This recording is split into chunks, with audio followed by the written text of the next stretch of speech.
Bonjour à tous les amis, et saviez-vous que vous pouvez être exonéré de la taxe foncière juste sur un simple mail? C'est ce qui est prévu par le livre des procédures fiscales, article 247. L'administration fiscale peut accorder sur demande du contribuable des remises totales ou partielles d'impôts directs. Donc ça peut être soit l'impôt sur le revenu, soit une taxe foncière, ou pourquoi pas une taxe d'habitation si vous avez une résidence secondaire. Après voilà, il faut que ça soit justifié et il faut que ça soit suite à une gêne ou une indigence. Alors ça vous semble trop beau pour être vrai? J'ai retrouvé les stats de 2021, j'ai pas trouvé plus récent. Mais les demandes de grâce, par exemple, sur les taxes foncières en 2021, il y en a eu 46 000. Voilà. Et je ne parle pas des demandes de correction ou de réclamation au fond pour la taxe foncière. Par exemple, on voit que pour l'année 2021, il y en a eu 330 000. Mais des demandes de grâce, il y en a eu 43 000, quasiment 44 000. Alors malheureusement, je ne connais pas le taux du nombre de contribuables qui ont eu gain de cause. Mais sachez qu'en 2021, le montant de taxes foncières qui ont été remboursées ou dégrévées s'élève à 1800 millions, soit quasiment 2 milliards d'euros. Donc ça veut dire qu'il y a des contribuables qui ont eu gain de cause. Du coup, comment ça se passe pour être exonéré? Il faut envoyer un mail, je vous montrerai ça après. Et pour en revenir à l'article de loi,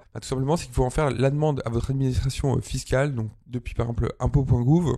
Et sachez qu'il n'y a pas de critères mentionnés ou autres. Donc c'est vraiment à l'appréciation de l'inspecteur des impôts qui pourra, oui ou non, vous exonérer totalement ou partiellement de l'impôt demandé. Dans mon cas, ça va être la taxe foncière. En tout cas, sachez que ça ne coûte rien. Voilà. Dans le pire des cas, vous avez perdu 5-10 minutes et vous prenez un non. Et dans le meilleur des cas, c'est vous êtes exonéré. Parfois aussi, l'administration fiscale peut vous demander de remplir des papiers en plus. Donc voilà, ça vous coûte juste du temps. Et du temps, je vais vous en faire économiser parce que voilà, vous pouvez vous rendre directement sur le lien en bas dans la description. C'est le premier lien. Il y a un modèle de lettre. C'est le modèle de lettre que j'ai utilisé qui dit tout simplement: Madame, Monsieur, je me permets de vous solliciter votre bienveillance afin de bénéficier d'une remise gracieuse prévue par l'article L247 du livre des procédures fiscales.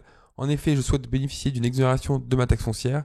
Alors, comme je vous disais, ça marche aussi pour l'impôt sur le revenu ou autre, mais bon, faut le justifier. Il faut avoir de sacrés soucis, je pense. Et vous indiquez tout simplement l'année, le montant, voilà. Et dans le cas d'une taxe foncière, où se situe le bien. Je vous prie de noter que je fais actuellement face aux difficultés suivantes. Vous insérez ici vos justifications. Voilà, pour vous donner un petit exemple, dans mon cas, j'ai mis tout simplement que la résidence principale que j'ai achetée, elle est inhabitable depuis le premier jour. On s'est retourné en justice contre les vendeurs. Et en plus de ça, la mairie l'a passé en avis de sûreté. On verra si j'ai gain de cause ou pas. Je ferai un petit update sur la chaîne. Et vous finissez bien sûr cette lettre par les formules de politesse. Et où faire cette demande? Rien de plus compliqué, vous vous rendez sur impôts.gouv, en haut à droite, messagerie sécurisée, vous allez dans les échanges, écrire, réclamation, contestation, vous choisissez la taxe foncière, ensuite vous allez avoir un petit menu déroulant qui s'affiche, vous choisissez l'année, et si vous avez plusieurs biens, il y a plusieurs biens qui s'affichent, dans mon cas il n'y a qu'un bien, donc c'était plutôt simple. Voilà. Ensuite, c'est à vous de plaider votre demande. Donc comment? Tout simplement, vous allez décrire votre situation. Et bien sûr, il faudra justifier. Vous pouvez ajouter des pièces jointes. Et une fois que tout ça est rempli, vous avez juste à cliquer sur valider, envoyer. C'est envoyé à l'administration fiscale qui vous fera un retour sous peu. En tout cas, sachez que si vous faites la demande, ça ne veut pas dire que vous ne devez pas payer votre taxe foncière. Non, vous devez la payer et elle sera annulée plus tard. Donc voilà. Donc pour pas prendre de majoration, n'oubliez pas de la payer. Voilà. Et une fois que c'est envoyé, vous avez un petit message que vous pouvez télécharger. Et je vous ai mis l'article de loi et bien sûr les sources de l'étude statistique